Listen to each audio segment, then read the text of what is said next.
अस्सलाम वालेकुम। आज हम शुरू करने लगे हैं लेक्चर नंबर 5 इनहेरिटेंस, जो कि एक बहुत इम्पॉर्टेंट सुतून है ऑब्जेक्ट ओरिएंटेड प्रोग्रामिंग का, पिलर है। और मैं आप लोगों को बता चुका हूँ, एक बार इस बात का फिर इयादा करता चलूँ कि जावा जो है वो प्योर ऑब्जेक्ट ओरिएंटेड लैंग्वेज है और उसमें ऑब्जेक्ट ओरिएंटेड के सारे कॉन्सेप्ट्स यूज़ होते हैं। तो इनहेरिटेंस जो है दोस्तों इसलिए यूज़ होती है ताकि आप अपने क्लासेस जब आप बनाएंगे, क्योंकि ज़ाहिर है जावा में हर चीज़ क्लासेस हैं, तो जब भी आप क्लासेस बनाते हैं तो अपने कोड को रीयूजिबिलिटी करने के लिए, ज़्यादा से ज़्यादा इस्तेमाल करने के लिए और मेंटेनेंस करने के लिए, क्योंकि ज़ाहिर है एक बार आप अपना कोड लिख लेंगे तो उसके बाद उसको मेंटेन करने के लिए आपको, अगर आप ऑब्जेक्ट ओरिएंटेड प्रिंसिपल्स नहीं लिखेंगे, मैं अपना ऑब्जेक्ट ओरिएंटेड स्टाइल में अपना प्रोग्राम नहीं लिखेंगे तो मेंटेनेंस इशू आएगा काफ़ी आपको। अगर छोटे प्रोग्राम हो तो वो तो ज़ाहिर है इस्तेमाल हो जाते हैं, नॉर्मल तरीके से मेंटेन भी हो जाता है, लेकिन अगर प्रोग्राम बड़े बड़े होते चले जाएं तो उनको मेंटेन करना बड़ा मुश्किल हो जाता है। तो इनहेरिटेंस एक ऐसा concept, just to understand that it allows you to reuse your code and it allows you to make a better maintainability of your code. तो ऑब्जेक्ट इनहेरिटेंस में, इनहेरिटेंस दो टाइप की इनहेरिटेंस होती हैं। एक होती है is a inheritance, is a और हैज़ अ, ठीक है ना। अब इसमें दोनों में फ़र्क समझ लीजिए। इज अ इनहेरिटेंस जो होती है वो प्योर इनहेरिटेंस होती है। वो इस तरह से होती है कि जैसे आपके, फॉर एग्जांपल आपके जो कॉलेज या यूनिवर्सिटी है उसके अंदर आपके एम्प्लॉयज़ हैं, ठीक है ना, एम्प्लॉयज़ हैं, जैसे एम्प्लॉयज़ हैं, ठीक है। अब उस एम्प्लॉयज़ में आपके जो हैं टीचर भी आ जाते हैं, टीचर भी बहरहाल एक एम्प्लॉय तो है ना, ठीक है। और आपके इस एम्प्लॉय में आपके रेक्टर भी आ जाते हैं, ठीक है ना। और फिर डिपार्टमेंटल मैनेजर भी आ जाते हैं, फाइनेंस मैनेजर, मेंटेनेंस मैनेजर, ठीक है ना। तो अगर आप इनकी हायरार्की को देखिए, समझने की ज़रा कोशिश कीजिएगा, इज है इनहेरिटेंस होती क्या है। इज ए का मतलब ये है कि teacher at the end of the day it's an employee, rector is an employee, manager is employee, यानी कुछ भी है, ये बेशक ऑब्जेक्ट अलग अलग हैं सारे, लेकिन eight the end of the day आपकी ये बिलोंग करते हैं, कैटेगरी इनकी क्या है, एम्प्लॉय, ठीक है ना। ये मैनेजर भी एम्प्लॉय है, टीचर भी एक एम्प्लॉय है, रेक्टर भी एम्प्लॉय है, यूनिवर्सिटी की मैं आपको बात बता रहा हूँ, ठीक है ना। तो आप करते क्या हैं अपनी क्लासेस को, ये इज है रिलेशनशिप इस तरह से कहलाता है कि आपका इज है रिलेशनशिप हो रहता है दो क्लासेस के दरमियान, यानी teacher is a employee, rector is a employee, manager is a employee. तो इज ए रिलेशनशिप को कहते हैं, ये जो आपकी नॉर्मल इनहेरिटेंस होती है उसको आप इज है रिलेशनशिप में अगर दो क्लासेस हों तो उसको आप नॉर्मल इनहेरिटेंस कहते हैं। और हैज़ एयर एम्प्लॉय, ये मैं आपको तफसील में जाके बाद में बताऊंगा। अभी आप इस तरह से इसको सिंपल समझने के लिए इस तरह से कर लीजिए कि हैज़ एम्प्लॉय का मतलब होता है कि जैसे एक कमरा है, ठीक है ना, रूम, ये आपका रूम है। अब इसमें कुछ चेयर्स पड़ी हुई हैं, ये चेयर्स पड़ी हुई है, एक ये चेयर पड़ी हुई है, एक चेयर। तो रूम हैज़ अ चेयर, यानी रूम के अंदर एक रूम एक ऑब्जेक्ट है, उसके अंदर एक चेयर का एक ऑब्जेक्ट पड़ा हुआ है, ये दूसरा पड़ा हुआ है, ये तीसरा पड़ा हुआ है। तो एक ये होता ही है कि ये इनहेरिटेंस एक क्लास के अंदर होती है इनहेरिटेंस, और वो इंडिपेंडेंट होती है, मतलब उसको अलग से क्लासेस आपको बनाएंगे आप ज़रूर, लेकिन वो उसका हिस्सा होती हैं। यानी अब ये रूम का हिस्सा है, जैसे रूम है तो उसमें आप कोई भी, रूम में एक विंडो भी हो सकता है, रूम में आप सोफ़ा भी हो सकता है, तो आप कहेंगे room has a chair, room has a window, room has a sofa. तो ये एक ऑब्जेक्ट के अंदर जो है दूसरे ऑब्जेक्ट क्रिएट हुए हुए होते हैं, तो उसको कहते हैं हैज़ ए रिलेशनशिप। और इज ए रिलेशनशिप मैंने आपको क्या बताया, टीचर एक अलग क्लास है, वो इनहेरिट हुई है एम्प्लॉय से, क्योंकि टीचर एक eight the end of the day teacher तो है, उसकी अपनी स्पेसिफिकेशन है, लेकिन वो बाद में एम्प्लॉय भी है। रेक्टर एक यूनिवर्सिटी का सरबराह ज़रूर है, वाइस चांसलर है, लेकिन एम्प्लॉय भी है वो यूनिवर्सिटी का। मैनेजर, अगर कोई मेंटेनेंस मैनेजर है फॉर एग्जांपल, तो वो आपका एम्प्लॉय भी है। तो ये इस टाइप ऑफ रिलेशनशिप को जिसमें एक हायरार्की बन रही है, जिस तरह इसमें हायरार्की बन रही है, इसको कहते हैं इज अ रिलेशनशिप। और ये जो आपका इस तरह की अगर इनहेरिटेंस हो रही है कि एक रूम है, यानी उस रूम के अंदर ये है कि आप रूम के अंदर आप रूम का ऑब्जेक्ट है, उसके अंदर क्लास का ऑब्जेक्ट है, और इस तरह से मतलब इज हैज़ का मतलब ये है कि उसके अंदर मौजूद है। अब इसमें ये होता है हैज़ अ रिलेशनशिप में कि अगर मैं इस रूम को उड़ा दूं, रूम के ऑब्जेक्ट को उड़ा दूं, तो इसके अंदर जितनी चीज़ें हैं ये सब की सब खत्म हो जाएंगी। अगर ये रूम है, मैं इसको बुलडोज कर देता हूँ, गिरा देता हूँ उस कमरे को, तो उसके अंदर जितनी चीज़ें हैं वो खत्म हो जाएंगी, ठीक है ना। इसमें ऐसा नहीं होता, इसमें एम्प्लॉय एक अलग है, टीचर एक अलग है, यानी इंडिपेंडेंटली काम करते हैं, जुड़े हुए एक दूसरे से जरूर है, एक हायरार्की बन रही है, लेकिन ये इंडिपेंडेंट है एक दूसरे से, ठीक है ना। मतलब ये इस पर डिपेंड कर रहा है। टीचर जो है इनहेरिट होके इससे आया, तो ये बहुत स्ट्रांग रिलेशनशिप कहलाती है, इज ए रिलेशनशिप। और ये होती है नॉर्मल रिलेशनशिप, बिल्कुल कि ये जैसे फॉर एग्जांपल रूम है। अब ये रूम को मैं जितने भी मैंने आपको बताया कि आपकी चेयर्स थी, उनको मैं उठा के किसी और कमरे में भी ले जा सकता हूँ। मतलब मैं ले जाऊँ अपने किचन में, ले जाऊँ, किचन का ऑब्जेक्ट है, ठीक है ना, वहाँ पे मैं ले जा सकता हूँ किचन को। वहाँ पे मैं किचन में कुर्सियाँ डाल दूँ, मैं वहाँ पे विंडो बना दूँ, मैं वहाँ पे सोफ़ा भी डाल दूँ। हालांकि सोफ़ा होता नहीं है, मैं एक मिसाल के तौर पे आपको बता रहा हूँ। तो इसमें ये होता है कि ये जो दोनों रिलेशनशिप्स होती हैं ये एक दूसरे पे डिपेंड नहीं कर रही होती हैं। मतलब ये आप इसके अंदर के जो ऑब्जेक्ट्स हैं उसको उठा के आप कहीं और भी ले जा सकते हैं, लेकिन यहाँ ऐसा नहीं होता। यहाँ स्ट्रॉन्ग रिलेशनशिप है, क्योंकि अगर टीचर है, अगर एम्प्लॉय है तभी वो टीचर है। अगर वो टीचर है तो वो एम्प्लॉय ज़ाहिर है हर हालत में होगा। ऐसा नहीं हो सकता कि वो सिर्फ एम्प्लॉय हो और टीचर ना हो, उसका कोई ना कोई अलग से रोल होगा। तो ये दो टाइप की रिलेशनशिप होती हैं सारी ऑब्जेक्ट ओरिएंटेड लैंग्वेजेस में, जावा में भी ऐसा ही है।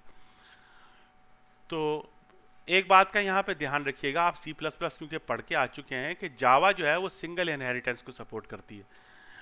मल्टीपल इनहेरिटेंस में आपने वहाँ CS304 में पढ़ा था कि एक फिश है, ठीक है ना, और एक यहाँ पे मेरेमेट की उन्होंने मिसाल दी थी आपको, मेरेमेट की यानी जलपरी, ठीक है ना। ये एक वुमेन यानी वुमेन से इनहेरिट हो रही हैं, ठीक है ना, सॉरी एक ह्यूमन से इनहेरिटेंस हो रही है इसकी, ठीक है ना। तो ये जब मिलके बनेंगी तो ये क्या बनेगी, मेरे ये यानी ये वो सॉरी गलती हो गई, ये एक वुमेन है और ये एक फिश है, ठीक है ना।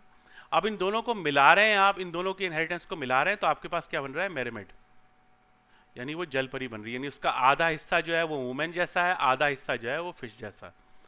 तो ये दोनों मिला के भी आप इस तरह से मल्टीपल इनहेरिटेंस करते थे, जिसके कई फ़ायदे भी थे। लेकिन सी प्लस प्लस में क्योंकि वो चीज़ें बहुत डिफ़िकल्ट हो जाती थी, उसमें होता ये था कि यहाँ पे अगर कोई आप मेथड बना हुआ है और उसी नाम का यहाँ पे भी बना हुआ है, तो जब आप रन टाइम पे कॉल करेंगे मेरेमेड में, जैसे ईट का अगर यहाँ पे मेथड बना हुआ है, ठीक है ना, और यहाँ पे भी बना हुआ है, ठीक है ना, तो अब आपको पता कैसे लगेगा कि ये है, ये ईट का मेथड यूज़ करूँ या ये ईट का मेथड यूज़ करूँ। तो उसके लिए बड़े चक्करबाजियाँ करनी पड़ती थी, बहुत ज़्यादा चक्कर लगाने पड़ते थे, बताना पड़ता था कंपाइलर को कि अच्छा भाई मैं फ़िश के उसको बात कर रहा हूँ, फ़िश के ईट की बात कर रहा हूँ, या मैं वुमेन की ईट को बात कर रहा हूँ। इस तरह से होता ये था कि इसको कहते थे कंप्यूटर साइंस की टर्म में डायमंड ऑफ डेथ।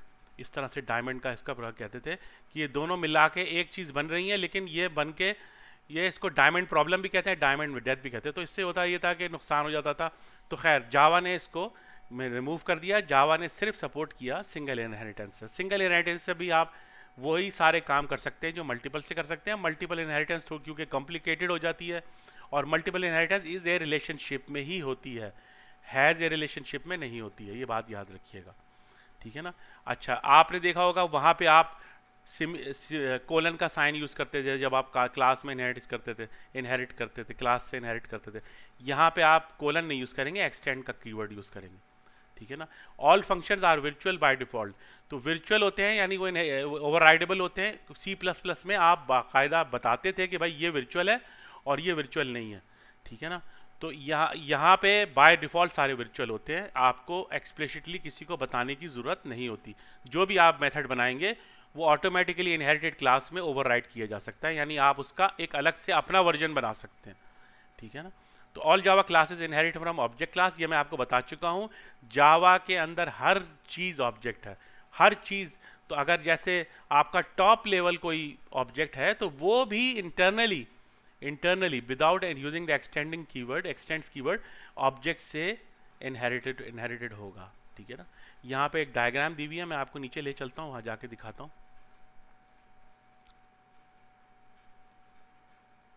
ये देखिए यहाँ पे ऑब्जेक्ट, ये ऑब्जेक्ट है, ये एम्प्लॉय का ऑब्जेक्ट है, ये टीचर का ऑब्जेक्ट है, और ये एम्प्लॉय जो आपकी मेन क्लास है ना, वो भी किसी से ऑब्जेक्ट, और एक ऑब्जेक्ट क्लास से ऑब्जेक्ट, ये आपको डिफाइन करने की जरूरत नहीं पड़ती, ये कंपाइलर खुद ही, जावा खुद ही जनरेट करता है, और सारी की सारी चीज़ें इसकी जो होती हैं वो इसमें आ जाती हैं, और इसकी जो है वो इसमें आ जाती है। तो हम आगे जाके अब पढ़ते हैं कि आगे हम कर क्या रहे हैं, समझाने की कोशिश करता हूँ मैं। तो ऊपर आपको याद होगा, वहाँ पे आप कहते थे क्लास सुपर सुपर, वहाँ पे आप कहते थे पेरेंट क्लास, तो यहाँ पे जावा कन्वेंशन में आप उसको सुपर क्लास कहते हैं, पेरेंट क्लास नहीं कहते। समझने के लिए आप ये समझिए कि सुपर क्लास और पेरेंट क्लास एक ही चीज़ होती है, ठीक है ना। और जो आपकी चाइल्ड क्लास है तो वो चाइल्ड क्लास कहती है, यानी ये सुपर क्लास जो है ये पेरेंट क्लास है, और जो आपकी चाइल्ड क्लास है वो एक्सटेंडेड क्लास कहलाती है जावा की कन्वेंशंस की होता है। तो super, keyword super is also used to call the overridden methods, ठीक है ना। तो सुपर का कीवर्ड आप इनहेरिटेड क्लास में यूज कर सकते हैं, जिससे आप ये बता सकेंगे कि भाई ये जो है मेथड मुझे सुपर क्लास से यूज करना है, यानी पेरेंट क्लास से यूज करना। तो आइए चलते हैं, हम एग्जाम्पल देखते हैं, मैं आपको बताता चलूँ, साथ साथ कोडिंग का भी आपको करा दूँ। मैं कोशिश करूँगा, कुछ स्टूडेंट ने एतराज़ किया था कि सर आप बहुत लंबा लेक्चर बना रहे हैं, छोटा छोटा कर दीजिए, तो मैं क्विकली जाने की कोशिश करूँगा। तो अब आप ये देखिए कि यहाँ पे हम कोड मैंने सारा राइट कर लिया। अब देखें आप यहाँ पे, ये हमारी एम्प्लॉय क्लास है, हमने एक एम्प्लॉय क्लास बनाई, ठीक है ना। अब एम्प्लॉय में हमने इंटीजर दे दिया, आईडी नाम दे दिया एम्प्लॉय का, ठीक है ना। फिर उसके बाद हमने यहाँ पे एम्प्लॉय का एक वो दे दिया, कंस्ट्रक्टर दे दिया जो इनिशियलाइज करता है इन दो वैल्यूज़ को, ठीक है ना, पैरामीटर्स के ज़रिए, ठीक है। फिर यहाँ पर हमने एक डिफ़ॉल्ट वो दे दिया कि अगर आप इसको डायरेक्टली एम्प्लॉय को कॉल करेंगे तो बाय डिफ़ॉल्ट 10 वैल्यू असाइन हो जाएगी आईडी के अंदर, और नेम के अंदर नॉट सेट डिफाइन हो जाएगा। इसी तरीके से हमने इन दोनों के गेटर्स और सेटर्स बना लिए थे, इन दोनों के गेटर्स और सेटर्स हमने बना लिए थे। ये देखें यहाँ पे बना लिए get ID, set ID, get name, set name. तो ये दोनों गेटर्स और सेटर्स हमने बना लिए थे। इसका एक आसान सा तरीका आपको बता दूं ताकि आपको समझने में आसानी रहे कि आप जैसे यहाँ पे अगर आपको लिखना है, अगर आपको कोड लिखने से बचना है तो विजुअल स्टूडियो आपको हेल्प कर देता है। अब अगर मैं यहाँ पे दे दूँ जेंडर, ठीक है ना, यहाँ पे जेंडर दे दूँ। अब मैं यहाँ जेंडर के गेट और सेट बनाना चाहता हूँ, तो मैं राइट क्लिक करूँगा माउस को, कोड जनरेटर में जाऊँगा और यहाँ लिख दूंगा जनरेट गेटर्स एंड सेटर्स। तो ये देखिए ये ऑटोमेटिकली इसने आपके लिए गेटर भी बना दिया और सेटर भी बना दिया। तो ये एक छोटी सी फैसिलिटी है, आपको अवॉइड करना, अगर आप अवॉइड करना चाहते हैं कोड लिख लें तो अच्छा है, नहीं लिखना चाहते अगर आपके पास टाइम नहीं है तो आप इसको यूज़ कर सकते हैं, ठीक है। तो ये मैं मिटा देता हूँ, यहाँ पे हमें इस एग्जाम्पल में इसकी ज़रूरत नहीं है। प्रोटेक्टेड तो आप जानते हैं कि प्रोटेक्टेड का मतलब क्या होता है। प्रोटेक्टेड का मतलब ये होता है कि जो भी क्लास इससे इनहेरिट करेगी वहाँ ये एक्सेसिबल होगा, लेकिन जो क्लास इससे इनहेरिट नहीं करेगी वो इन दो फील्ड्स को, दो प्रॉपर्टीज़ को नहीं देख सकती, ठीक है ना। तो यहाँ पे हमने बना दिया आपका एक डिफ़ॉल्ट कंस्ट्रक्टर, ये पैरामीटराइज कंस्ट्रक्टर बना दिया। दो फील्ड्स थी तो हमने एक का गेट सेट बना दिया, फिर दूसरे का गेट सेट बना दिया। यहाँ पर हमने डिस्प्ले का मेथड दे दिया कि जिससे हम डिस्प्ले करा सकेंगे इन दो वैल्यूज़ को। तो ये कर क्या रहा है, सिंपल कंसोल पे जाके ये मैसेज लिखेगा, उसके बाद एम्प्लॉय का आईडी नंबर प्रिंट कर देगा और नेम प्रिंट कर देगा। और मैं क्या कर रहा हूँ, टू स्ट्रिंग के मेथड को इनहेरिट कर रहा हूँ। अब देखें यहाँ ये क्लास किसी से इनहेरिट नहीं हुई है, लेकिन इसमें अच्छी बात क्या है, मतलब मैं आपको जो बात बताना चाह रहा हूँ कि एम्प्लॉय क्लास बाय डिफ़ॉल्ट, जैसा मैंने आपको लेक्चर में समझाया कि ये एम्प्लॉय क्लास जो है वो बाय डिफ़ॉल्ट आपको जो है ऑब्जेक्ट से इनहेरिट कर रही है, ऑब्जेक्ट क्लास से इनहेरिट। तो ऑब्जेक्ट क्लास में एक बाय डिफ़ॉल्ट मेथड होता है टू स्ट्रिंग का, जिसको आप ओवरराइड कर सकते हैं। तो यहाँ पे हमने वर्चुअल लिखने की ज़रूरत नहीं है, सिंपल हम उसके मेथड को लिखेंगे, वही सिग्नेचर डालेंगे और यहाँ पर हम अपनी इम्प्लीमेंटेशन इसे दे देंगे कि जो सिंपली करके आ रहा है कि एम्प्लॉय के कर रहा है in employees to string method. तो हमने क्या किया, ये टू स्ट्रिंग इसमें मौजूद नहीं था, ये हमने इनहेरिटेड जो इन एम्प्लॉय, क्योंकि ऑब्जेक्ट क्लास से इनहेरिटेड हुआ है तो हमने सिंपल क्या किया, उसको ओवरराइड कर दिया, टू स्ट्रिंग को ओवरराइड कर दिया अपनी इम्प्लीमेंटेशन करने के लिए। इसी तरीके से हमने यहाँ पे टीचर क्लास बनाई, तो अब आप देखें टीचर जो है वो एक्सटेंड कर रहा है एम्प्लॉय क्लास से, क्योंकि टीचर जो है वो एक eight the end of the day एक एम्प्लॉय है। तो उसमें सारी वही खुसूसियात होंगी सिवाय एक आध दो चीज़ों के जो स्पेशल है टीचर के लिए, जैसे कि क्वालिफिकेशन है। बाकी सारी की सारी उसका आईडी भी होगा, उसका यहाँ पे नाम भी होगा उस टीचर का। तो अब देखें यहाँ पे मैंने डिफाइन कर दिया कंस्ट्रक्टर, डिफॉल्ट कंस्ट्रक्टर, यहाँ पे मैंने पैरामीटराइज कंस्ट्रक्टर अप्लाई कर दिया। अब मैं कर क्या रहा हूँ, क्योंकि मैंने एम्प्लॉय से इनहेरिट किया है तो ऑटोमेटिकली ये दो फील्ड जो हैं, ये दो फील्ड्स और ये दो मेथड्स, ये सारे के सारे जब मैंने एक्सटेंड करके एम्प्लॉय करके किया तो यहाँ पे हमारे सारे के सारे जो पेरेंट इसकी जो क्लास थी, जो इसकी सुपर क्लास थी, सुपर क्लास कहते हैं जावा की कन्वेंशन के मुताबिक, तो यहाँ पर हमने इसको एक्सटेंड कर दिया। तो देखिए हमने यहाँ पे अपनी एक इम्प्लीमेंटेशन बनाई है टीचर के लिए, जो टीचर की यहाँ पे मैंने, क्योंकि मैंने वहाँ नाम और आईडी लिया हुआ था तो हम मुझे यहाँ दोबारा डिफाइन करने की ज़रूरत नहीं है। मैंने क्वालिफिकेशन ली हुई है, क्योंकि टीचर की क्वालिफिकेशन होती है, बाकी की क्वालिफिकेशन इतनी अहमियत नहीं रखती, लेकिन टीचर की बहरहाल एक क्वालिफिकेशन होती है नाम और आईडी की तरह। तो यहाँ मैंने बिल्कुल जनरलाइज एक क्लास बना ली, इससे मैं मैनेजर भी बना सकता हूँ, इससे मैं टीचर भी बना सकता हूँ, इससे मैं रेक्टर भी बना सकता हूँ। तो मैंने एक इससे एक और इनहेरिट कर ली क्लास टीचर की, और यहाँ मैंने सारी चीज़ें अपनी डिफाइन कर दी। तो ये डिस्प्ले मैंने अपना डिफाइन कर दिया, अपनी इम्प्लीमेंटेशन दे दी यहाँ पे, इसको पढ़ लीजिएगा। देखें अब यहाँ पे मैंने कर रहा हूँ इन टीचर डिस्प्ले मेथड, तो जब भी मैं इसको कॉल करूँगा तो ये इस मेथड को जाके कॉल करेगा और ये डिस्प्ले करा देगा। अब मैं ये लिख रहा हूँ सुपर डॉट डिस्प्ले, तो ये कर क्या रहा है, सुपर से ये क्या करेगा, सुपर से ये जाएगा इसके अंदर, इस सुपर क्लास के अंदर जाएगा। सुपर क्लास क्या है, तो सुपर क्लास के अंदर डिस्प्ले मेथड को जाके यहाँ ये डिस्प्ले कर देगा। तो ये वाला मेथड जो है सुपर क्लास का, ये आपका जब आप इसको कॉल करेंगे, इसके मेथड को कॉल करेंगे टीचर को, तो पहले ये सुपर को कॉल करेगा, यानी अपनी जो उसकी पेरेंट क्लास है उसके डिस्प्ले मेथड को कॉल करेगा इसके अंदर, यानी अपने मेथड के अंदर पहले उसे कॉल कर लेगा, फिर अपनी इम्प्लीमेंटेशन देगा। इसी तरीके से मैंने यहाँ पर टू स्ट्रिंग दिया हुआ है। मैंने आपको बताया था कि ये सारी की सारी क्लासेस जो होती हैं वो ऑब्जेक्ट से इनहेरिट करती हैं, तो यहाँ मैंने अपनी इम्प्लीमेंटेशन इसको दी हुई है कि मैं अब अपना, ये आमतौर पे आप ओवरराइड नहीं करते हैं, लेकिन आप ओवरराइड मैं यहाँ कर रहा हूँ सिर्फ समझाने के लिए, क्योंकि किताब में आपके हैंड आउट में ये दिया हुआ है, ठीक है ना। अब इसको हम चला के देखते हैं। ये देखें यहाँ मैंने मेन मेथड बना लिया है, 2-3 क्लासेस बना ली। अच्छा मैंने आपको देखे हैं ये मैंने पैकेज डिफाइन किया हुआ CS506, तो मैंने फोल्डर के अंदर फोल्डर बना लिया। फोल्डर जो है वो पैकेज को डिफाइन करता है, तो ये फोल्डर है 506, ये है 506 और ये है 50। तो ये एक ही पैकेज है, यानी ये मैं कंपाइलर को ये बता रहा हूँ कि जब वो ये कोड चलाएगा तो उससे पता लग जाएगा कि ये जो तीनों की तीनों क्लासेज हैं ये इंटर रिलेटेड है, एक ही प्रोग्राम बन रहा है, एक ही प्रोग्राम का हिस्सा है। तो ये पैकेजेस हम इसलिए जावा में बनाते हैं। तो अब हम मेन में आ गए जहाँ से हमारी प्रोग्राम की एग्जीक्यूशन होगी। वहाँ ये होगा कि आपने एम्प्लॉय का मेथड डिफाइन किया, इसको डिफाइन किया पहले आपने एम्प्लॉय बना लिया खुर्रम अहमद को, उसका आईडी आपने दे दिया 89, तो एम्प्लॉय जनरेट हो जाएगा। फिर आपने टीचर बनाया, टीचर में हमें आईडी और नेम तो चाहिए ही चाहिए, लेकिन हमें उसकी क्वालिफिकेशन भी चाहिए, और क्वालिफिकेशन हमने कहाँ डिफाइन की थी, टीचर में डिफाइन की थी, एम्प्लॉय में डिफाइन नहीं की थी। तो ये दोनों चीज़ें हमारी आई हैं सुपर क्लास से, जो हमारी एम्प्लॉय क्लास है, और ये आई है स्पेसिफिकली टीचर क्लास से। तो ये मैं 2 ऑब्जेक्ट अलग अलग बना रहा हूँ। देखें ये दोनों इंडिपेंडेंट हैं एक दूसरे से, टीचर इस पर डिपेंड ज़रूर करती है लेकिन अलग अलग काम कर रही है, ठीक है ना। तो अब मैंने एम्प्लॉय का डिस्प्ले कॉल किया, तो ये यहाँ पे गया, एम्प्लॉय पे गया, यहाँ का डिस्प्ले कॉल करेगा, ठीक है। और मैं जब यहाँ आऊँगा टी का करूँगा तो ये टी के इस पर जाएगा और यहाँ से इसको डिस्प्ले करा देगा मुझको, ठीक है। तो यहाँ पर हमने नाम डिस्प्ले कराया टू स्ट्रिंग। अब हमने यहाँ का टू स्ट्रिंग का मेथड था वो डिफाइन किया, ठीक है। तो उससे ये हुआ, यहाँ पे ये गया एम्प्लॉय के उसमें और यहाँ इसको डिस्प्ले करा दिया। अच्छा एक बात का ध्यान रखिएगा, अगर आप ये चाहें, ज़रूरी नहीं है कि आप टू स्ट्रिंग दें। अगर मैं इसको ऐसे कर देता हूँ, अब देखिए हम नीचे टी है, टीचर का मैंने टी लिख दिया, तो अब अगर मैं इम्प्लिसिटली कॉल करना चाहूँ इस टू स्ट्रिंग के मेथड को, क्योंकि टू स्ट्रिंग का मेथड ऑब्जेक्ट से बिलोंग करता है, ये ना एम्प्लॉय का हिस्सा है ना टीचर का हिस्सा है, मैंने सिंपली उन क्लासेस में इसको ओवरराइड किया। तो सिंपली मैं इसको यहाँ पे टी लिख दूंगा, तब भी वो इम्प्लिसिटली इसको कॉल कर लेगा। आप चाहें तो इस तरह से लिख दें टी डॉट टू स्ट्रिंग, ठीक है, तो तभी ठीक है।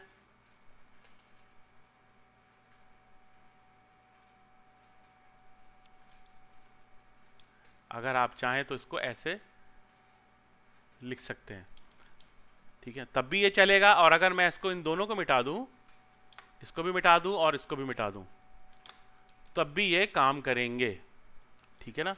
तो याद रखिएगा, जब आप ऑब्जेक्ट का नाम डायरेक्टली देंगे तो ऑटोमेटिकली कंपाइलर को जो है वो टू स्ट्रिंग के मेथड को कॉल करेगा। टू स्ट्रिंग का मेथड एक्चुअली करता है ये सिंपली क्या करता है, अपने क्लास का नाम डिस्प्ले करा देता है, मतलब रिटर्न कर देता है। टू स्ट्रिंग बाय डिफॉल्ट जब भी किसी क्लास में आप टू स्ट्रिंग नहीं डिफाइन करेंगे, तो जब आप टू स्ट्रिंग का मेथड कॉल करेंगे तो वो उस क्लास के मेथड का, उस क्लास का नाम आपको डिस्प्ले करा देगा। क्योंकि यहाँ पे हमने ओवरराइड किया हुआ टू स्ट्रिंग को, तो हमने ये हमारे मेथड को जाके कॉल करेगा। पहले जाएगा टीचर पे या एम्प्लॉय के टू स्ट्रिंग को कॉल करेगा, फिर मैंने यहाँ पे इम्प्लिसिटली कॉल होगा, मैंने आपको बताया यहाँ पे आप दे दें ना दें ये आपकी मर्जी, और फिर हमारा प्रोग्राम एंड हो जाएगा। तो हम इसको चला के देखते हैं।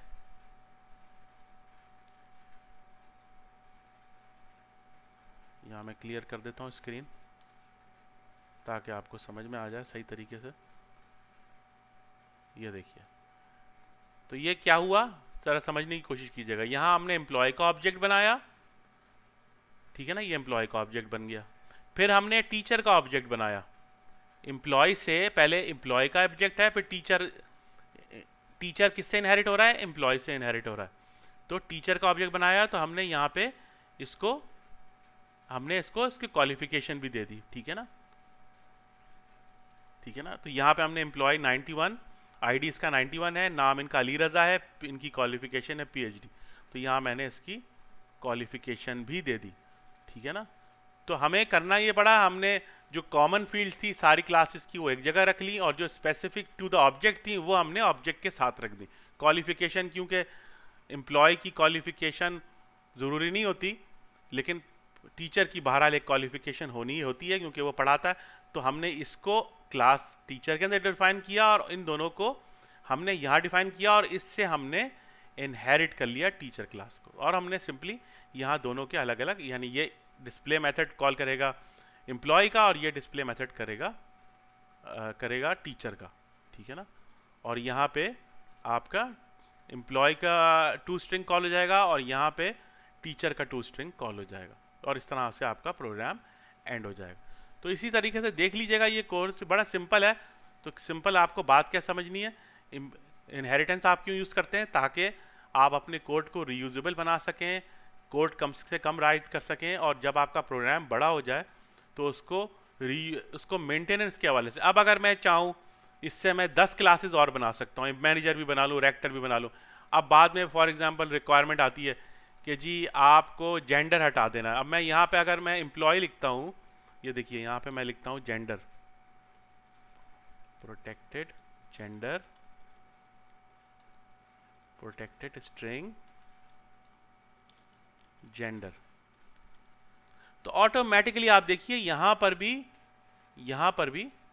ये चीज़ यहाँ पे एक्सटेंड हो जाएगी। यहाँ पर मैं इसको, अब आप देखिए सुपर, ये देखिए जेंडर यहाँ आ गया, ये टीचर क्लास ऑटोमेटिकली वहाँ से इनहेरिट होके यहाँ आ गया। तो ये सिर्फ इसलिए यूज़ होता है, और कोई इसमें समझने वाली बात नहीं है। इनहेरिटेंस सिर्फ इसलिए होती है ताकि आप अपने कोड को जो है मिनिमम का मिनिमाइज़ कर सकें, और मतलब मेंटेनेबिलिटी कम कर सकें, कम से कम कोड रीड करें, और अगर आपके पास कोई बिजनेस रिक्वायरमेंट आए चेंज करने की तो आप उसको क्विकली वो कर सकें। अच्छा, इनहेरिटेंस का जो अपना रूल है ना, उसके मुताबिक मैं ज़रा लेक्चर्स पे चला जाऊँ। तो ये हमने पूरा कोड मैंने आपको लिख के समझा दिया है पूरा। अगर कोई चीज़ समझ में ना आए तो काइंडली कमेंट बॉक्स में मुझे बताइए कि आपको समझ नहीं आ रही, ठीक है ना। तो ये पूरा का पूरा कोड मैं आपको समझा चुका हूँ। तो देखें, ये टू स्ट्रिंग हमने इनहेरिट कर लिया था ऑब्जेक्ट से अलग अलग क्लासेस में। ये कर क्या रहा है, सिंपली हम बताने के लिए कर रहे हैं कि भाई ये हमने एम्प्लॉय का टू स्ट्रिंग कॉल किया है, और यहाँ पे हमने टीचर का टू स्ट्रिंग कॉल किया है, ठीक है ना। फिर हम क्या कर रहे हैं, सुपर, यानी सुपर का टू स्ट्रिंग है। इसकी सुपर क्या है, इसकी सुपर क्लास है एम्प्लॉय।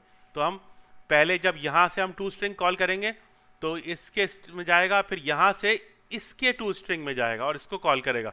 जब यहाँ से निकल जाएगा फिर वापस आएगा, और उसके बाद वापस यहाँ पे ये टू स्ट्रिंग जो है टीचर का ये एंड हो जाएगा। तो ये है समझने वाली बात सारी, इसमें कोई रॉकेट साइंस नहीं है। ऐसी कोई चीज़ नहीं है कि आप इंशाल्लाह समझ ना सकें। तो आगे चलते हैं हम। अब आ गया है पॉलीमॉर्फिज्म। पॉलीमॉर्फिज्म क्या होता है? देखें, पॉलीमॉर्फिज्म एक कॉन्सेप्ट है ऑब्जेक्ट ओरिएंटेड प्रोग्रामिंग में। उसका पॉलीमॉर्फिज्म एक्चुअली ग्रीक वर्ड है, और उससे आपको जो है मतलब उसका मायने ये निकलते हैं मैनी शेप्स। तो मैंने आपको पहले भी पॉलीमॉर्फिज्म के बारे में बताया था कि ये जो है बेसिकली आपका मैनी शेप्स है। यानी अगर आप यहाँ पे देखें, अगर आप गौर करें, तो ये एम्प्लॉय का ही एक शेप है। अगर टीचर की बात की जाए तो ये एक एम्प्लॉय का ही शेप है, और अगर मैनेजर की बात की जाए तो मैनेजर भी एक शेप है एम्प्लॉय का। ठीक है ना? ये यहाँ पे एक ई लगाना भूल गया। तो इससे ही होता है कि multiple shapes, polymorphic literally means multiple shape, यानी ये इसका शेप है, ये इसका शेप है। अब जैसे मैं एक शेप का क्लास बनाता हूँ, ठीक है ना, शेप की क्लास मैंने बनाई, तो अब इस शेप में मैं सर्कल भी बना सकता हूँ, सर्कल का भी ऐसे मैं रेक्टेंगल भी बना सकता हूँ, ठीक है ना, और शेप से मैं ट्राइंगल भी बना सकता हूँ, ये ट्राइंगल। तो शेप में मैंने सारी चीज़ें जो कॉमन थी इन तीनों में रख ली, और जो स्पेसिफिक थी, यानी इसका रेडियस होगा, इसमें तो रेडियस नहीं होता, इसमें इनके दोनों के हेड विड्थ और हाइट होती है, और यहाँ पे जो इसके एंगल्स होते हैं वो होते हैं। तो ये मैं सारी चीज़ें इनकी अपनी अपनी क्लासेस में रखूँगा, और ये शेप जो है ये बेसिकली पेरेंट क्लास है, सुपर क्लास है इन तीनों की, ठीक है ना। तो ये बेसिकली शेप जो है वो पॉलीमॉर्फिक बिहेवियर पेश कर रहा है शेप का। इसमें जो शेप होगा वो पॉलीमॉर्फिज्म, यानी इसका जो पॉलीमॉर्फिक बिहेवियर है वो यानी मुख्तलिफ शेप, यानी यहाँ पे एक ऑब्जेक्ट बनाते हैं और उसकी मुख्तलिफ शेप होते हैं। अब जैसे मैंने आपको पेट्स की मिसाल दी थी कि जैसे बिल्ली के बोलने का तरीका अलग है, कुत्ते के बोलने का तरीका अलग है, तो लेकिन अगर आप जनरलाइज करेंगे तो पॉलीमॉर्फिक में क्या आएगा, यानी स्पीक का मैं जैसे मेथड बना दूंगा, तो स्पीक में ये होगा कि जिससे भी आप कॉल कर रहे हैं वो मेथड जो है जानता है, अपनी इम्प्लीमेंटेशन जानता है कि मतलब उसको किस तरह से करना है। तो अब टीचर का जो पॉलीमॉर्फिक बिहेवियर है वो अलग होगा, मैनेजर का अलग होगा, ठीक है ना। तो अब देखें यहाँ पे a parent class reference can point to a super subclass object because of its is a relationship। तो ये एक्चुअली इनहेरिटेंस और पॉलीमॉर्फिज्म ना ये बड़ी क्लोजली काम करते हैं, मैंने आपको पिछले लेक्चर में बताया था। तो ये सारा इस तरीके से होता है। पॉलीमॉर्फिज्म का मतलब होता है कि आप रन टाइम के ऊपर अपनी पॉलीमॉर्फिक यानी अपने ऑब्जेक्ट का बिहेवियर बदल दें। तो वो किस तरह से होगा हम कोड में जाके देखते हैं। बात समझने वाली ये है, पॉलीमॉर्फिज्म का मतलब ये है कि जब आप अपना कोड रन टाइम पे चलाएं तो वो ऑटोमेटिकली डिटेक्ट कर ले कंपाइलर कि आप किस ऑब्जेक्ट की बात कर रहे हैं। यानी मैं यहाँ टीचर की ऑब्जेक्ट की बात कर रहा हूँ, ठीक है ना। अब अगर मैं चाहूँ एम्प्लॉय ले लूँ तो एम्प्लॉय में ये दोनों आ जाएंगे, लेकिन अब मैं चाहूँ रन टाइम पे मैं इसको बताऊँ कि टीचर का लेना है या मैनेजर का लेना है, तो मैनेजर का मेथड उठाना है या टीचर का मेथड उठाना है। तो अब उसको कैसे पता लगेगा, तो ये हम देखते हैं कोड में कैसे हम करके देख सकते हैं। तो आइए कोड की तरफ चलते हैं दोबारा। मैं क्विकली कोशिश कर रहा हूँ कि मैं छोटे से छोटे लेक्चर में आपको समझाने की कोशिश करूँ। मैं थोड़ा ऊपर कर लेता हूँ। देखिए यहाँ पे इन्होंने कोड दिया हुआ है पूरा, जो मैं आपको एक्सप्लेन कर देता हूँ एनवायरनमेंट में जाके। तो ये मैंने एक्चुअली यहाँ रीजन बनाया हुआ था, मैं रीजन आपको थोड़ी देर में बताता हूँ, ठीक है ना। लेट्स अब ये पॉलीमॉर्फिज्म पे मैंने एक अलग से रीजन बनाया हुआ है। अब ये हो क्या रहा है, देखें यहाँ हमने एम्प्लॉय की दो वेरिएबल डिफाइन किए, एम्प्लॉय ref1 ref2, ठीक है ना। लेकिन अब हम रन टाइम पे क्या कर रहे हैं, ref1 को एम्प्लॉय बना रहे हैं जो कि एम्प्लॉय है, लेकिन ref2 को हमने स्टार्ट किया एम्प्लॉय से, लेकिन हमने बताया कि नहीं, एम्प्लॉय जो है वो एक टीचर है। तो क्योंकि ये दोनों क्लासेस आपस में इनहेरिटेड हैं, तो ये हम कर सकते हैं कि रन टाइम के ऊपर किसी भी ऑब्जेक्ट के पेरेंट क्लास से उसको रेफर कर सकते हैं। अब आप देखिए ये रेफरेंस है, ये तो सिंपल एक ही चीज़ है, ठीक है ना, इसमें कोई वो नहीं है। लेकिन ये ref2 है ना, ये वाली जो एम्प्लॉय ref1 और ये एक ही ऑब्जेक्ट है, लेकिन ref2 जो है वो क्या है आपका, ref2 जो है वो एक टीचर है। तो रन टाइम के ऊपर हम उसे डिफाइन करेंगे एम्प्लॉय यानी पेरेंट क्लास से डिफाइन करेंगे, लेकिन जब जब हम उसको इंस्टेंशिएट करेंगे तो हम उसको बताएंगे कि नहीं ये एम्प्लॉय तो है लेकिन ये एक एक्चुअली टीचर है। ठीक है ना, तो ये रन टाइम पे हम अपना बिहेवियर ऑब्जेक्ट का बदल सकते हैं, इसलिए हम पॉलीमॉर्फिज्म यूज करते हैं ताकि हम आसानी से मुख्तलिफ ऑब्जेक्ट्स को by reference bye its parents reference call कर सकें। तो अगर हम देखें, अब देखिए ये मैं यहाँ पे ref1 डॉट डिस्प्ले करता हूँ तो ये सिंपल इस जगह जाएगा एम्प्लॉय में जाएगा तो ये डिस्प्ले करा देगा। अब आप देखिए, आप मैंने इसको डिफाइन किया था ref2 को, तो एम्प्लॉई, ठीक है ना। अब मैं यहाँ ref2 के डिस्प्ले कर रहा हूँ तो ये आप मुझे बताएंगे कि ये किसको कॉल करेगा। ये कॉल करेगा डिस्प्ले एम्प्लॉय के डिस्प्ले मेथड को नहीं, ये कॉल करेगा टीचर के डिस्प्ले मेथड को, क्योंकि जब मैंने ऑब्जेक्ट को इंस्टेंशिएट किया अपनी मेमोरी के अंदर तो एक्सप्लिसिटली मैंने उससे बताया कि भाई ये एक टीचर है। तो टीचर से होने से क्या हुआ, ये वाला जो मेथड है ऑटोमेटिकली एम्प्लॉय में नहीं जाएगा, गो के हमने पेरेंट क्लास से उसको डिफाइन किया, लेकिन क्योंकि हमने इंस्टेंशिएट उसको किया है टीचर से तो ये जो है सिंपल जाएगा आपके एम्प्लॉय के इसके टीचर के डिस्प्ले मेथड में। ये तो रन टाइम पे बिहेवियर दोस्तों चेंज करने के लिए आप ये यूज़ करते हैं पॉलीमॉर्फिज्म, और इसकी कोई हार्ड एंड फास्ट रूल नहीं है। इससे फ़ायदा ये होता है कि आप अपने ऑब्जेक्ट के बिहेवियर को बदल सकते हैं। रन टाइम पे आप पेरेंट को एक दफ़ा आप डिफ़ाइन कर लें, फिर वहाँ से रेफरेंस दे दें उसको। जैसे यहाँ पे हमने एम्प्लॉय ref2 को एज ए एम्प्लॉय ही डिफाइन किया था मैं, लेकिन हमने यहाँ पे डिस्प्ले जब कॉल किया तो वो टीचर के डिस्प्ले मेथड में गया, वो एम्प्लॉय के लेकिन यहाँ देखें आप ref1 में देखें, क्योंकि हम एम्प्लॉय बना रहे हैं और एम्प्लॉय से इंस्टेंशिएट कर रहे हैं तो ये एम्प्लॉय का ही डिस्प्ले मेथड डिस्प्ले कर, लेकिन जहाँ हम एम्प्लॉय बना रहे हैं लेकिन वो एम्प्लॉय किसका है, वो एक एम्प्लॉय टीचर एम्प्लॉय है। ठीक है ना, तो रन टाइम पे हमने इसके मेथड को कॉल किया। तो देखें अब हमें विदाउट एनी चेंजेस हमने एक ही तरीके से कोड लिखा, लेकिन रन टाइम पे ऑटोमेटिकली कंपाइलर समझ जाएगा अच्छा ये है, अच्छा एम्प्लॉय है, ठीक है मैं एम्प्लॉय में इसमें चला जाता हूँ। अच्छा टीचर है, अच्छा टीचर है तो फिर टीचर में मैं टीचर के क्लास में जाके ढूंढता हूँ डिस्प्ले मेथड। तो सिंपल यही तरीका है दोस्तों, और इसमें कोई समझने वाली बात नहीं है। देखिए अब मैं इसको चला के आपको दिखा देता हूँ। मैंने चलाया, अब देखिए आप यहाँ पे हमने इन एम्प्लॉय डिस्प्ले मेथड, तो अब हमने इन एम्प्लॉय यहाँ आया, इन एम्प्लॉय डिस्प्ले मेथड यहाँ पे एम्प्लॉय का आईडी और नेम डिस्प्ले करा दिया 89 और खुर्रम अहमद। ठीक है, उसके बाद यहाँ पर जब हम ये इस लाइन पर आएगा, एग्जीक्यूशन इस लाइन पर आएगी, कंपाइलर इसे रीड करेगा तो ये ऑटोमेटिकली किस पर जाएगा, टीचर केस पर जाएगा, क्योंकि हमने इसको डिफाइन किया है एज ए टीचर।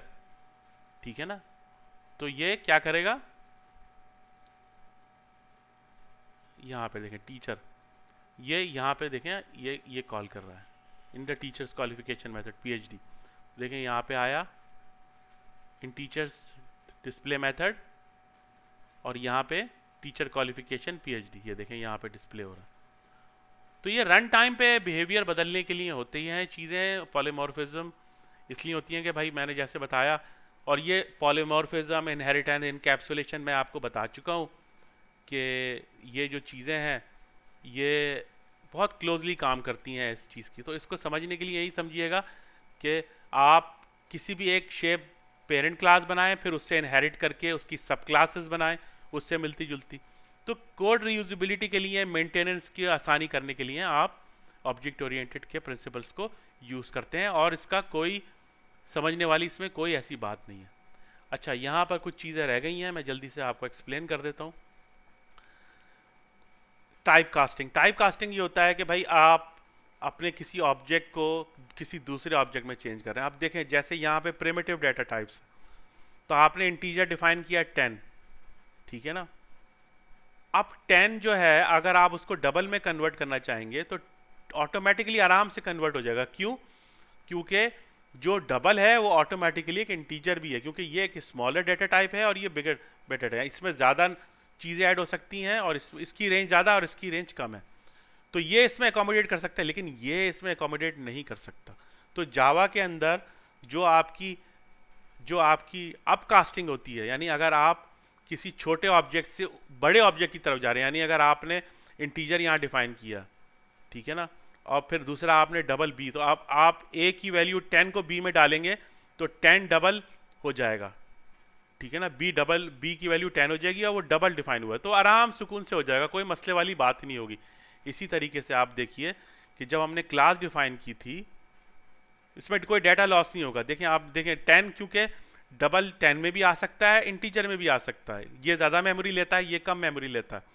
तो समझाने वाली बात क्या है कि ये आप इसको automatically no loss of information, यानी जब आप इसको इसमें बी में पास करेंगे तो आराम सुकून से वैल्यू कन्वर्ट हो जाएगी, क्योंकि ये छोटा है और ये बड़ा है, ठीक है ना। तो ये आप छोटे से बड़े में जा सकते हैं, लेकिन बड़े से छोटे करने के लिए आपको डाउन कास्टिंग करनी पड़ेगी।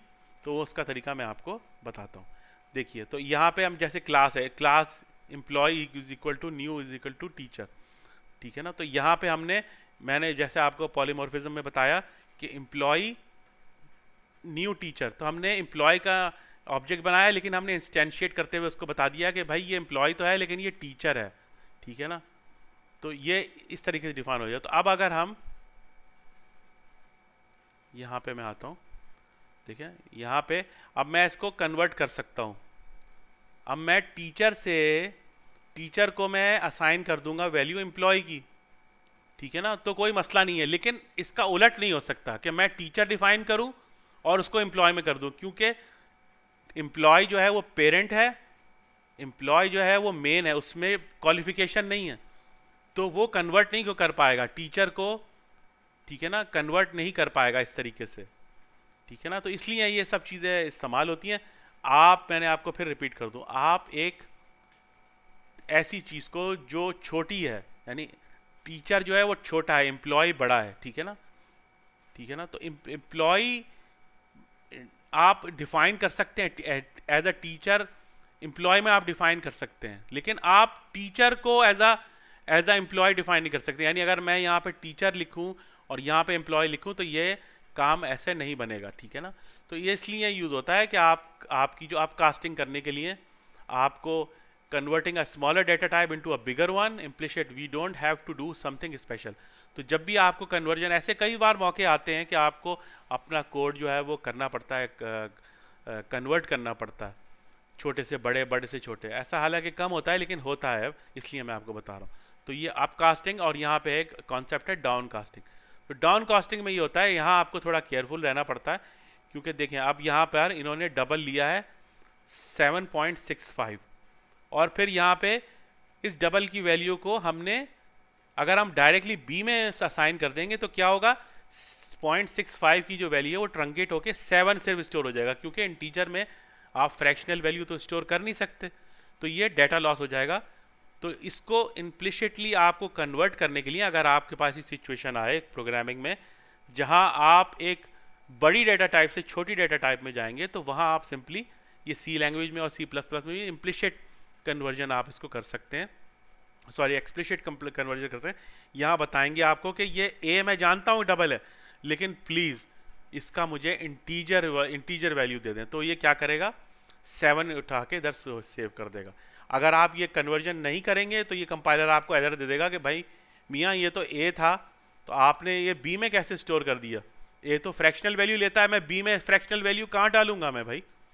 तो वहाँ अगर आपके पास सिचुएशन आया और आपके पास डेटा लॉस करने में, ठीक है ना, एक्सप्लिसिटली आपको यहाँ बताना पड़ेगा कि यहाँ मैं एज ए इंटीजर उसको कास्ट कर रहा हूँ, एज ए इंटीजर कन्वर्ट कर रहा हूँ।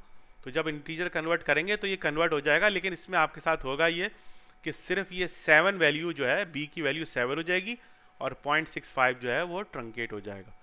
ऐसा ज़्यादा करते नहीं है, लेकिन आपको कॉन्सेप्ट यहाँ पे दिया हुआ है तो इसलिए मैंने आपको समझाने के लिए किया। तो अब देखें, अब ये आपने क्या किया था, employee is equal to new teacher, ये आपने अब कास्ट कर दिया था।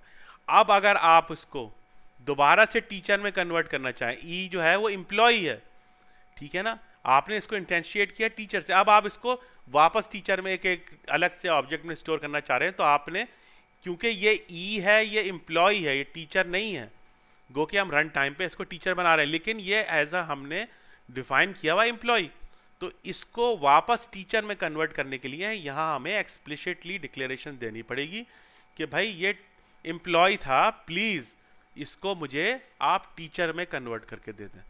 लेकिन इससे हमें होगा ये कि जो जो दोनों की कॉमन चीज़ें हैं जो आपने डिफाइन की हैं वो तो कन्वर्ट हो जाएंगी, लेकिन क्योंकि टीचर में क्वालिफिकेशन नहीं है तो वो क्वालिफिकेशन जो है वो इसमें, सॉरी टीचर में, क्योंकि आपने यहाँ पे टीचर डिफाइन किया था तो टीचर की सारी वैल्यू उठ के इस टीचर के ऑब्जेक्ट में आ जाएगी। लेकिन अगर अब मैं यहाँ पे एम्प्लॉय देना चाहूँ, एम्प्लॉय में कन्वर्ट करना चाहूँ, तो टीचर से एम्प्लॉय में कन्वर्ट करूँगा तो नाम और आईडी तो हो जाएगा कन्वर्ट, लेकिन क्योंकि एम्प्लॉय में क्वालिफिकेशन नहीं है तो वहाँ हमारा डेटा लॉस हो जाएगा। तो ये चैप्टर था, उम्मीद है आपको समझ आ गया होगा। कोड को मैं जल्दी से रिवाइज कर दूँ। हम लोग यूज़ करते हैं इनहेरिटेंस कोड रीयूजेबिलिटी के लिए, कोड फ्लेक्सिबिलिटी के लिए, उसको मेंटेनेंस पर्पसेस के लिए। ऑब्जेक्ट होता है, हर ऑब्जेक्ट क्लास जो है, जो क्लास है वो ऑब्जेक्ट से इनहेरिट करती है, उसके लिए आपको एक्सटेंड नहीं लिखना पड़ता, बाय डिफ़ॉल्ट उसके अंदर वो ऑब्जेक्ट से डिफाइन होती है। ठीक है ना। तो हमने यहाँ पे एम्प्लॉय बनाया, उसकी सब टाइप बनाई, ये हमारी सुपर क्लास है, ये हमारी चाइल्ड क्लास है, इसको आप कहते हैं पेरेंट क्लास, इसको कहते हैं चाइल्ड क्लास, लेकिन जावा के कन्वेंशन में इसको कहेंगे आप सुपर क्लास और इसको कहेंगे आप आपकी सब क्लास। ठीक है ना। तो यहाँ मैंने सारे दे दिए थे कंस्ट्रक्टर्स, आपको बता दिया मैंने कैसे आप बना सकते हैं वो गेटर्स और सेटर्स। ऑटोमेटिकली राइट क्लिक करके आप यहाँ जाएंगे और यहाँ से आप गेटर्स और सेटर्स बना देंगे, तो वो ऑटोमेटिकली यहाँ जो फील्ड दी होगी उसके मुताबिक वो आपको बना के दे देगा। तो ये सारा छोटा सा चैप्टर था, उम्मीद है समझ में आ गया होगा। मैंने कोशिश किया है कि मैं लेक्चर को छोटा रखूँ। तो अगले लेक्चर के लिए मुझे इजाज़त, फ़ी अमान अल्लाह।